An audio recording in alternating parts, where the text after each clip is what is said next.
Hello, I'm Becca Hoffman, Managing Director of Intersect Art and Design, and I'm pleased to welcome you to the first of our talks program for Intersect 21, a curated virtual exhibition featuring art, design, and photography from 21 galleries in Southern California, the Middle East, and North Africa. We will be live at intersect2021.com from today through February 22nd, and will continue on Artsy through March 15th. Today's focus on the platform is the intersections of art, place, and culture.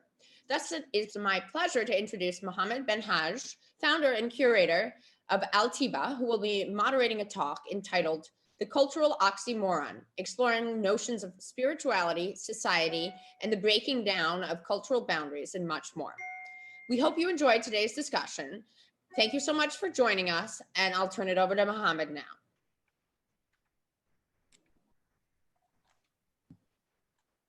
You're on mute.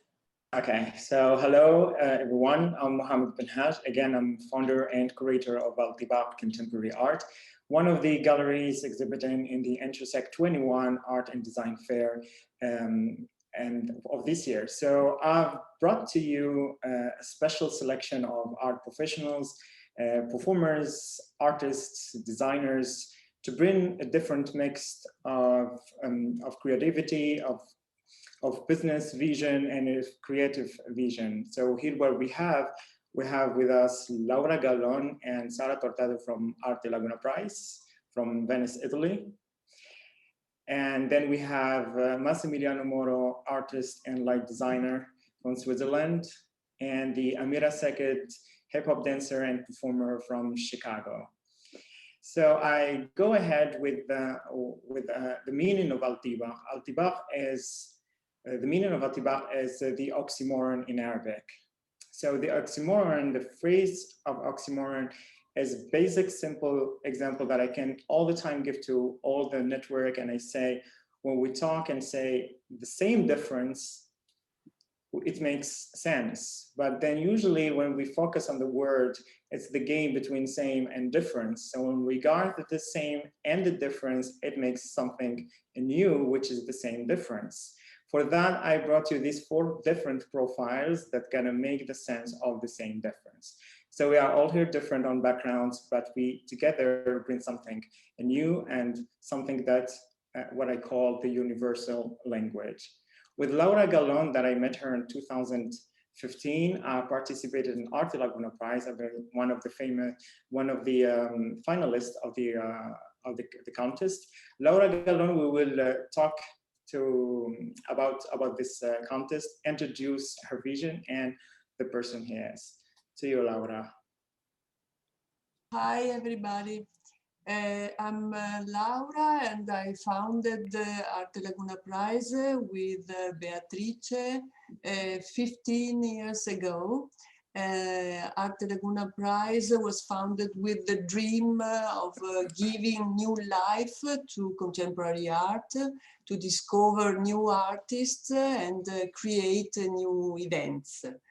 And this is still the main goal that we have since 15 years, increasing day by day and trying to get new international connection.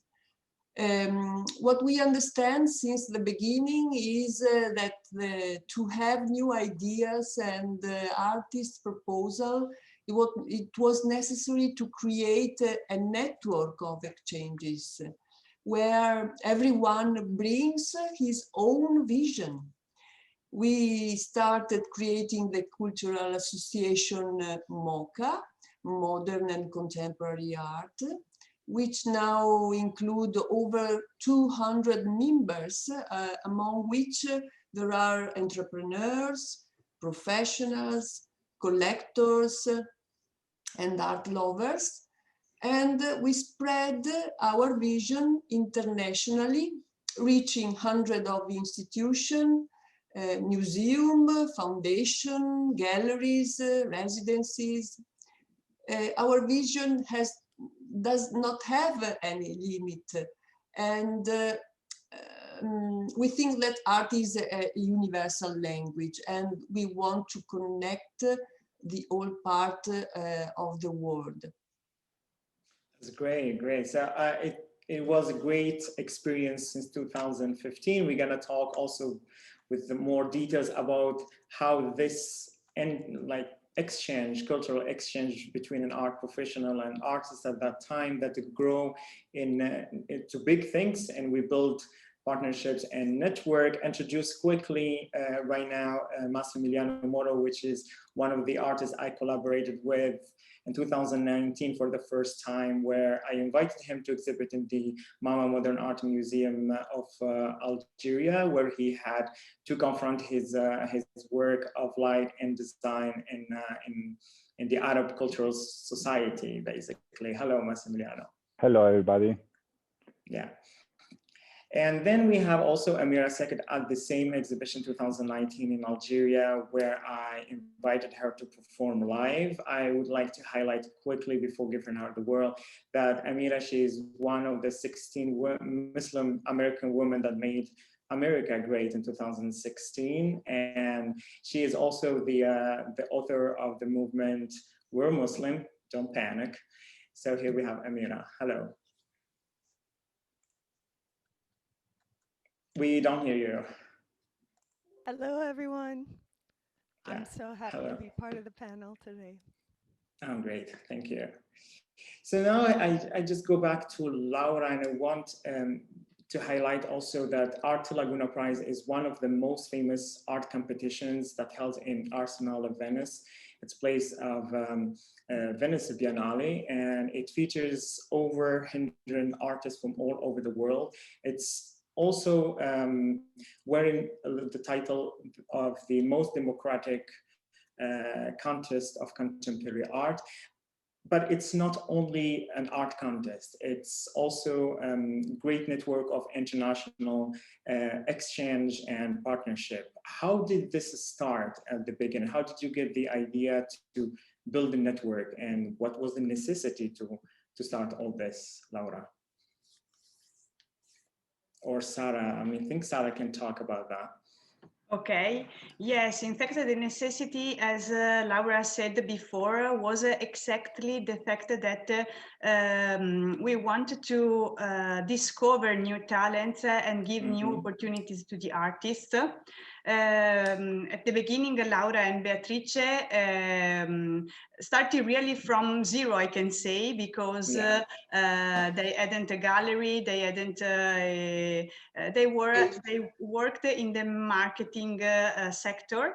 But speaking with a gallerist, this man told them that he really would like to have new proposals, but it was difficult to discover, and the artist was always the same who presented themselves. And so this makes them thinking, and the network started. And so which connection do you have, particularly, for example, with the Arab world or North Africa, to make wider network of institutions and collaborations? Yes, we started connections really all over the world, because we are very open to every country. And in the past years, we had some connections with these regions. In particular, we had, for example, a connection with the art department in Bodrum, Turkey, connection with the Shelush Gallery in Tel Aviv, Israel. But also we invited jurors from this part of the world, because we want also the representation of their point of view. So we had, for example, Tamara Chalabi from Luria Foundation in Iraq, Suad Garayeva from Yarat Contemporary Art Center in Azerbaijan.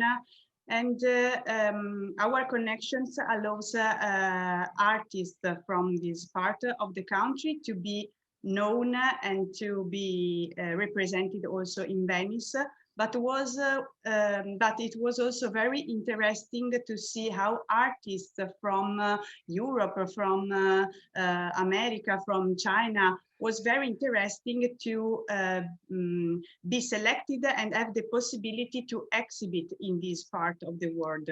So it also was a confirmation of the fact that we were pursuing the correct way.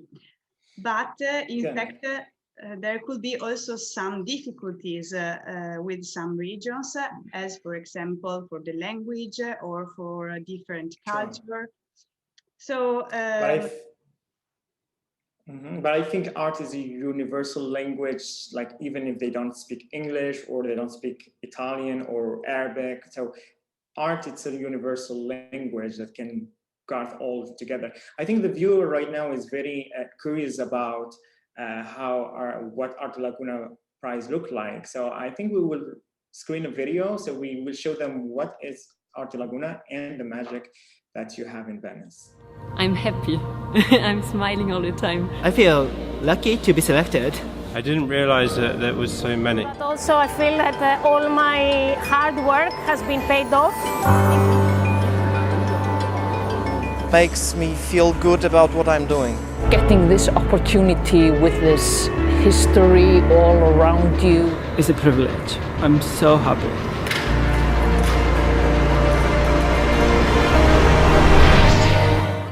It's great. It's actually a really big exhibition. Congratulations, Laura. Congratulations, Sara, for the amazing work you do. The phrase, I'm smiling all the time. I love that. I love it's like, yeah, it's an all about history. And I agree, you know, it's not just a voice in a video. I agree. I've been there as an artist, as a performer, and also as an art curator. I visited in and out the event, and it's, yeah, just like when you're there, you're just like happy, and it feels motivating as well for the artist. Laura, when you thought first time by creating this art network, what was the convincing element that you see can boost the artist careers by creating this international network? International connections are very important because activate their curiosity to discover and to present something new. Thanks to Arte Laguna Prize, we offer to international institutions new artists selected by a jury of high-level professionals. And in addition to the exhibition in Venice, there are many other opportunities for these artists that are selected in many countries of the world. We transmitted to the partners the importance of being courageous and curious to discover, to really discover new talent. And also we find that artists believe more in themselves. We do not organize only Arte Laguna Prize. What is beautiful of the connection is that they can always bring something new, even with artists that are not finalists. New opportunities can always start. True, that's true. So what type of opportunities do you have? Like the artists, they can benefit from this network of galleries, like exhibitions, or what do you have as a result of this network? Do you have, so yeah. Yes, what we try to do is to have a very different kind of opportunities for the artists, because it's also true that the jury looks for artists to be exhibited in an exhibition in Venice, but artists can also have also different connections in their career. So, for example, we have activated the Business for Art, that is a connection with the companies. And we think that the creativity is very important to give a new life also to a company. And so we have created this kind of connection. Then we have art residencies that are also very important, I think, for the career of the artist. And also what we appreciated very much is the connection that artists create by themselves during an art residencies. We have galleries, art festivals, a prize dedicated to sustainability and art. And we don't want to stop all the new connection that can arrive. We are happy to evaluate if they are of a good level for the artist, and we are happy to go on and create always new connections. So at the end, you don't create only a network for artists, but also you create a network for galleries and for art residencies and art institutions, because at the end you bring together so many galleries at the same time, and between each other they can have a cultural exchange and a partnership. So now, as you know, I'm originally from Algeria, and my gallery and platform started in Algeria and operating right now internationally. What do you think about the future of the art in the Arab world and and North Africa? We wanted to increase these connections, and we are very happy to have this collaboration with Al-Tiba, because we think that to have a person who is still an artist, but also a curator, can really open the door in this region, in these countries, and represent Arte Laguna Prize with also the eyes of an artist. That is important. In fact, we started from this year also to have a group of ambassadors, and Mohamed is part of this group for these regions. And it was a great success because ambassadors are really near the artist. It's not only the voice of an institution, but it's the voice of a person. And we want to transmit to the artist that also Arte Laguna Prize is made of person that are working with passion, and ambassador helps us to do this. Thank you, Sara, and thank you, Laura, for this explanation. And it's amazing. So keep doing the great job. So this international connections, it's what created Al-Tiba in the beginning. For me in 2013, I initiated this by creating a network between artists to bring more possibilities to North Africa. So I've been inviting artists from all over the world. Even though I've been just an individual working alone, I've been all the time inviting artists to join and to transmit the importance of completing each other by creating a network. So by this, it comes, every year edition of Al-Tiba in Algeria. So I invited the last edition in 2019, Massimiliano Moro. And he is a light designer. And actually we present him in the Intersect 21 with 2 beautiful artworks.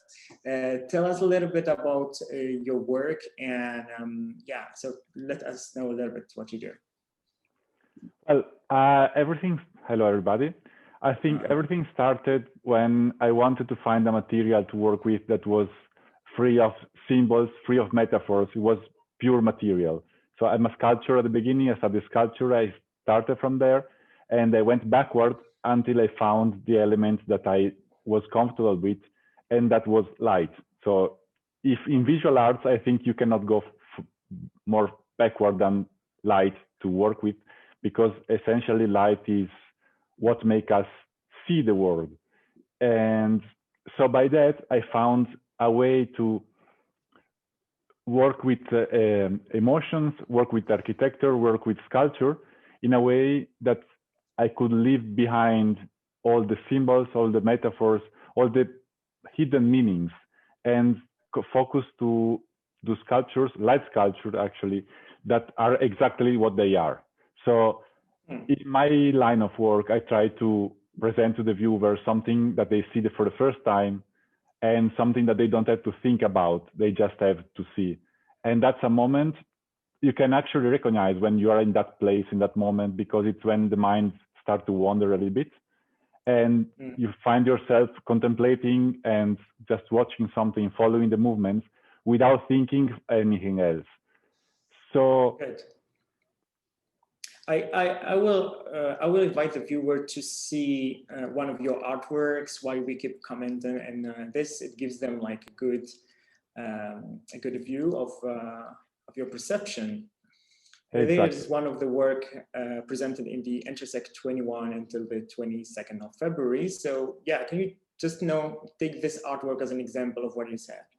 This is a very good example for me because it is what it is. There are circles, there are lines, and there is movement. There's nothing else. Everybody can see something. You can see depthness, you can see depth, you can see volume, but you don't have to think to understand it. And this is for me very, very important because, I don't know, when you see a patch of color, when you see that white and that yellow that cross together, you see the relation they establish between the two and the architecture. You're not thinking why is it moving or why the line is going there. It's something that it's very, the first step to enter these sculptures is very easy. It's very straightforward. Then after that, when you are caught in the movement, you start thinking, realizing there's more. So after that, you follow the line, you see the break of the lines, you see reflections. But in the end, when you said art is a universal language, I think light is universal too, because we all live under the same sun. We all know what light is. So culturally, when I go to different places, and I was very scared at the beginning to come to Algeria because I didn't ever exhibit in the Arab world. And when I got there, it was so nice to see that it's the same for everybody. It's the same energy we have when we are a child. You face something and you look at it, you want to place your hand in front of it. The confrontation is the same. It's true that culturally we have some difference when we talk about shadows, because every culture has a different approach to shadows. Sure. But in my way of working, I try to remove all the metaphors and symbols again from the shadow to put it at the same level of light.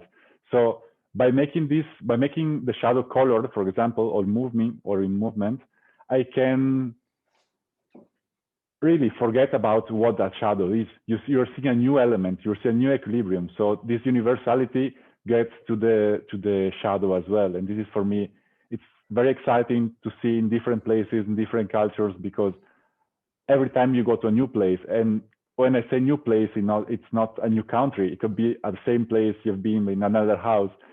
You expect the reactions to be different. And instead, with my work, when I go and exhibit, the reactions are basically the same. And this is, I don't know, this is a sign for me that I'm on a good path. I'm on a path I'm comfortable to work with, because I can focus more on working and trying to find new equilibriums than finding meanings. And this is, for me, very important, because I'm a very practical artist. I work a lot of time in the studio. I jokingly say to my friends that I don't know near to read or to write in the art world, because I do things. And I find this approach very straightforward. And for me also, I'm very comfortable to work in this way. There is a part also of your work, a part of using circle so frequently, and we all know that circle is one of the most spiritual geometrical form. So do you consider also the viewer in front of your work in a process of a meditation? Well, when I do the works, I don't think about it. But if I think how it's perceived and how I do it, it's definitely a meditation. Because for me, it's putting a light on, putting something in front of it, observing the movement, breathing with movement, put the connection together. And this reflects to the viewer that it is kind of guided in seeing something. What I do is, when I prepare an artwork, is I study and to see where to place the lines of tension. So I know where the eye is going to go to the first time, and then where it jumps to another one. So it's kind of a guided meditation. If you want to place in the meditation ambient, it's like a guided meditation. So that's actually spirituality comes with light. Because when it feels like meditation, and actually it was very meditating at Mama Modern Art Museum of Algiers in 2019 when we had the exhibition together. Lots of people, they've been there sitting on the floor watching your artwork for a long time. Sometimes it gets into 20 minutes, watching over and over the cycle of your work. And it's exactly what really attracted my attention as a curator and bring you to Algeria, because I know that as long as we are getting the viewer into a meditating process, so the language is universal. So there is no confrontation. It's become actually an artwork exhibited in a carefrontation, if I can call it this way, you know. And by this, I would now go to Amirah Sackett. She will also give her own version of confrontation, carefrontation, and love as well, because she works on the theory of Rumi. Hello, Amirah. Hello, everyone. So I'm totally inspired to go to Italy now. And all I want to do is dance in Mr. Moro's light, because beautiful reflections from everyone on the panel. So yes, as a dancer, as someone who works to create a lot of different worlds coming together, right? So my artistry combines hip-hop movement, which is described as the physical element of hip-hop culture, right? The physical graffiti of hip-hop culture, and mixing it with my Muslim American identity and Islamic themes. I am currently using the work of Rumi, who is a really popular poet in the US, one of the most popular poets, even though he's from the 13th century, and he is a Muslim scholar, and a lot of people here in the US don't really realize the connection that he has to Islam. And yet there's a universal love of his poetry. And so by combining his poetry in with my dance and music, which is really American, right? Using like a Chicago DJ who creates my music. And then the Rumi poetry is vocalized by my friend and artist Asia Black, who is also Muslim American from Denver. And then dancing to that, it's definitely probably a definition of oxymoron. I think I discovered oxymoron. I discovered the work of Amirah in 2016 when I was also, browsing artworks from different performers to invite them to one of the exhibitions in Algeria at that time at Bardo National Museum. And I stumbled on one of her work that called "I'm Muslim, Don't Panic." And it was a call actually to panic, but there was no panic on there. It was a great video and a performance where I recognized immediately myself. Expression performances definitely, but with the same meaning. So I invited Amirah then 3 years later to perform in Al-Tiba9, and she actually performed already with the light of Massimiliano Moro in the background, which actually gives different perception. It's really amazing work, and titled "Love Embraces Us All." And then there's something that it's also been so fun, so funny, and also unpredictable is that people in Algeria thought Amirah was Egyptian or Iraqi woman, you know? So they automatically couldn't really mix Amirah by being a performer, hip hop dancer by being a Muslim woman. And I guess also in the US, hip hop dancer being also Muslim American, it's also kind of, curious. It's very curious. And it's actually two oxymorons at the same time. you have this same difference, you know, identity.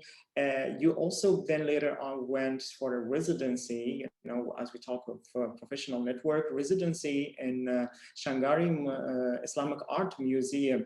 I mean, in Shanghai, actually, we don't really expect Islamic Art Museum in Shanghai, Hawaii, then actually the location and the residency and bringing not only you as a performer, but also other hip hop dancers, but you've been, of course, mastering the group. We will invite the viewer to see this short video about you performing, and then we will talk about this experience with more details.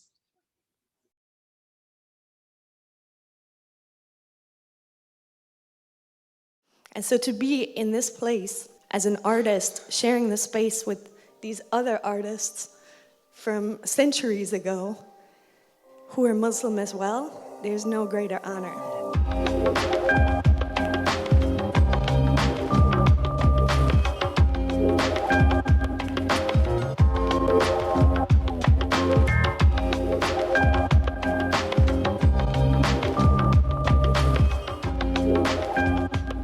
To be a Muslim artist at this period of time in history where we're up against a lot of challenges, and to be surrounded by all of this amazing examples of Islamic thought and art and ingenuity.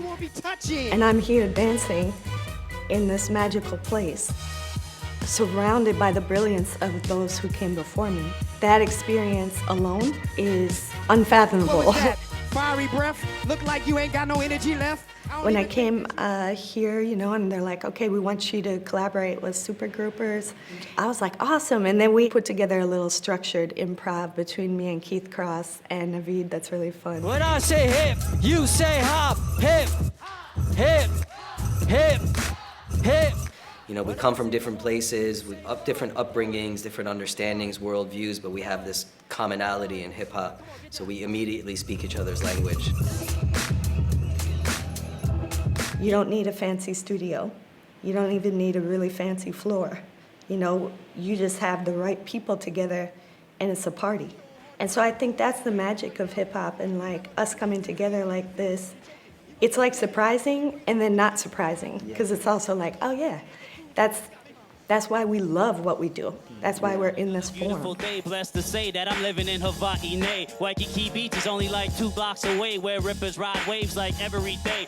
Pizza Doris Duke for this beautiful space and all the beautiful people up in this place. It's just amazing to see how something that came out of like Doris Duke's appreciation for the Muslim world, where she was like so inspired by this beauty that she saw. But now it's become something more powerful, a symbol of cultures coming together. And then to be a place where Muslim artists can come and do residencies and be around this, in this time period with what we're dealing with, that is a very special gift. Be certain in the religion of love.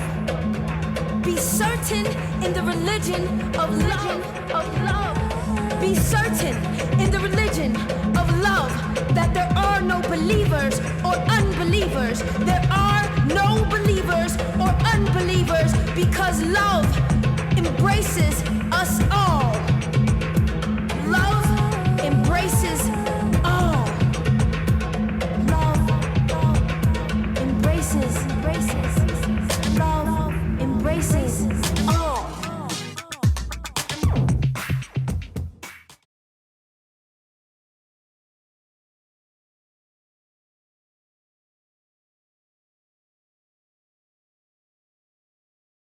Such happy memories. Oh. Yeah, it's a cool, and really good and powerful experience you had. So how this impact, you know, your society, you know, as American Muslim women, and how this is perceived in the Arab world? Well, I think, you know, going to Honolulu, Hawaii, and being in Shangri-La, which is this museum, like you saw, of all this beautiful artwork, and then doing contemporary art, doing hip hop you know what I mean? Which was created in the last 40 years. And being a Muslim and in America, it was just such a powerful experience. And I felt a very spiritual connection to that place, to those other artists. It was really magical. The wall behind me was from it was from Iran, and it was built in the 13th century and brought to the museum. And when I touched that wall, I cried. Like, I can't explain why, but the energy from that, like, piece of art behind me just brought tears to my eyes. And I was like, I can't believe that I'm sharing this space. You know what I mean? Between the only thing separating us is time, you know, but this was created by an artist, and I'm here, and we're in the same space, and it's so magical. And I think that that was the lasting impression from that residency. There was just even that wall. I can't stop thinking about it. You know, it was around when Rumi was around. Like, that wall was there. Maybe he passed by it one day. And now this girl is dancing to his words, translated in English in Hawaii. That's crazy, you know? Yeah. And so I just love that kind of thinking about that. And as far as, you know, how I'm perceived in the, you know, Muslim majority countries, I've performed in Bangladesh, I've performed in Algeria, and performed also in Kuwait. And it's amazing. I think there's this hesitancy at first. They're like, well, first they have a concept of hip hop that's like just from music videos and commercialized hip hop. And then they have this concept of what is correct or proper for a Muslim woman who wears hijab to do. But then when I'm seen dancing, they're like, wait a second, I feel okay about this, right? Like, this is beautiful. There's something poetic about this. And so I think that for me, on paper, when people hear that, they're a little bit shocked, but when they see it, they embrace it. And that's what I've kind of noticed around the world, is that I think that, like you said, art unites people. Art speaks to the heart, right? It's whether it's looking at a piece of light, which we can all understand, and marveling at the dimensions of something so simple but so powerful, or whether it's dance, which we don't need words, we just watch it and we feel something. I think that unites us. And so, you know, part of my mission is to encourage artists of all backgrounds to create, and in particularly Muslim women, to embrace what they love to do, whatever it is, and to explore that, you know. And so I've had a greater impact than I even set out to have. You know, initially I was just fighting anti-Islamic speech here in the US, and, you know, fighting misconceptions about Muslim women, and that was my goal. But then I realized I was also inspiring a lot of Muslim women to do what they love, to pursue the arts, to, you know, take risks and things like that. And so that's just an added benefit to, you know, being an artist. Like, you set out to do one thing, but like, you'll see all these different effects from just your one action, you know. And so alhamdulillah, like, thanks to God that to have that experience and to be that person. I'm really thankful and humbled to do this art form and participate in this. Amazing. Yeah, you're probably now wondering the connection between Sara, Laura, Massimiliano, Amirah. So you're wondering what is the idea behind it. So the idea behind it at Al-Tiba, bring together all these differences, all these different backgrounds, all those different beliefs.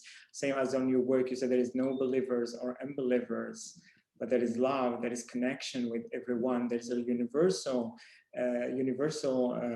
language that connects everyone no matter what, they are performers, they are art professionals or galleries and residencies.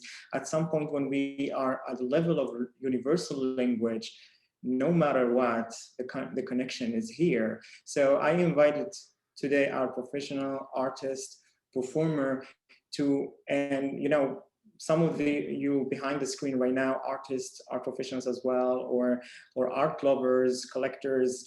I also invite you to contribute to this universal language and come all together, because that's what makes things happen. So we are usually very comfortable on what we know and what we used to do. That's why I brought you the example to prove you the contrary of Massimiliano Moro exhibiting in Algeria, and then he found actually the same thing. That's what I said about the same difference. And Amirah Sackett as well in Algeria doing this, Laura Gallon and Sara Tortato, by creating this network that, of course, it requires courage, and taking risks to build this universal language. But as long as you operate in that level of reality, you are kind of able to create and able to communicate. I think Laura would like to add something. We don't hear you. It's complete. What you told is I don't have anything to add, just to feel like a big family, and we will meet, surely we will meet in person one day after this period, and Sure. we hope we will meet all of you in Arsenale of Venice. Of course, there is one of the viewers that asked the question and says, this is Susana Aldanano from New York, actually, as a painter that I worked with before, and thank you for holding this informative session. It's so nice to hear you all speak about this network. Will Al-Tiba9 hold an artist call to be exhibited in Algeria? Al-Tiba9 actually operates for its edition on invitation only, which I invite artists to take place in Al-Tiba9 in Mama Museum. But also there is a chance to win the opportunity of being exhibited in Mama Museum. It's by being one of the winner of the awards of Al-Tiba9 Art and Festival offered by Arte Laguna Prize. But who knows, there will be other opportunities in Algeria, and I would definitely invite artists to participate. And then they said also about Arte Laguna Prize, why did you name it Arte Laguna? Vai, Sara. Okay, Arte Laguna because Arte because we wanted to deal with Arte, and the Laguna because we believe in the city of Venice, which main characteristic is the Laguna. So Laguna is a laguna, and Venice is a very special place. And when artists come to the Arsenale, also from our side, we have a great emotion because this place helps us to give also more importance to the artworks exhibited inside. And so we decided to call Arte Laguna for this reason, to give importance to Venice, and also because Beatrice Sousa, who was one of the founders, lived in Venice, and it's to represent us as Venetian people, but as the water and the lagoon, we are open to go toward the sea. Good. And Massimiliano, anything you would like to add at the talk? Well, no, for me, this universal thing also appears in connections that happens when somebody that took me to Algeria, that lives in Barcelona, where I also half live, bring me to a panel where there are people from Venice, which is where I'm almost born, because I'm born 40 kilometers from Venice. So, and we are on Zoom. So this fluid talking about connections, about how we do and what we do connect people. This is the proof for me that this is not something we talk in abstract. This is something that exists, because it's very easy to find connections, and then these connections are physical. They are not just some idea in somebody's mind. They happen. You meet, you realize that and what I like about this is the world is very big, but when we are doing things like this, it feels, like Laura said, it feels like a family. It feels small. It feels like it's a dimension we can go on with. So this connection take away the scary part of the world, and this is, for me, this is very, very important. And I think it's something we have to enforce and to keep doing it. And with whatever mediums we find, if we cannot have exhibitions, we do Zooms. If, I don't know, whatever comes, we have to go on with this. Good. Yeah, here we have a question for you. Yeah, from Tim Van Gaal says, with the incredible advancements in lighting technology, does Massimiliano, you see new creative opportunities in the future? Yes, I mean, definitely yes. Definitely yes. As it always has been, art and technology goes on pair. I think that mostly art is it's kind of beyond technology, because it has the feeling, has the intuition that then goes to technology. And if I'm thinking of my artworks, if I had to do them only 20 years ago, it was impossible. I would need theater projector. I would need big, huge amount of equipment. And now I can fit 1,000 square meters exhibition in one trolley that can take off my airplane. So now we are at this point when the LED revolution all the part in lighting, especially for what interests me is the part of color, because before we had to add filters to have a color. Now we can produce light directly. And who knows, if we keep going with this speed, what we can do with light. I mean, I'm thinking of OLED panels and all parts, and we can actually have black instead of turned off. So there's always new opportunities. And I think part of an artist, if you work with some kind of technology, you have to read a lot and keep informed, because you don't want to be left behind. So you just have to go deep in the internet and find everything. Great. Well, then we just come up to the end of this cultural oxymoron art talk moderated by Al-Tiba9. So thank you for your time, for your presentation, for everything you've done, and also for the viewer, I would say for all the art professionals, artists, galleries, art lovers, or at least someone who had an aha of something we said today. You know, we are here, we invite you to join the movement, to join the journey of possibilities and love. Thank you very much. Anything you have to say, then Becca is here. Thank you all. I thought that was a wonderful way to kick off our talks program. And it's really true about making the world a smaller place and really creating a family through our virtual connections, and hopefully having that opportunity in the future to break bread together and be able to share music and visual art and culture. So thank you all for participating, and thank you to everybody for joining in. We'll have a recording of this live on our site probably towards the end of today, and make sure to check out Al-Tiba's site, you know, and take a look at Massimiliano's works as well. Good. Thank you. Thank you all, and have a good day. Thank you. Bye-bye. Bye. Bye. Ciao.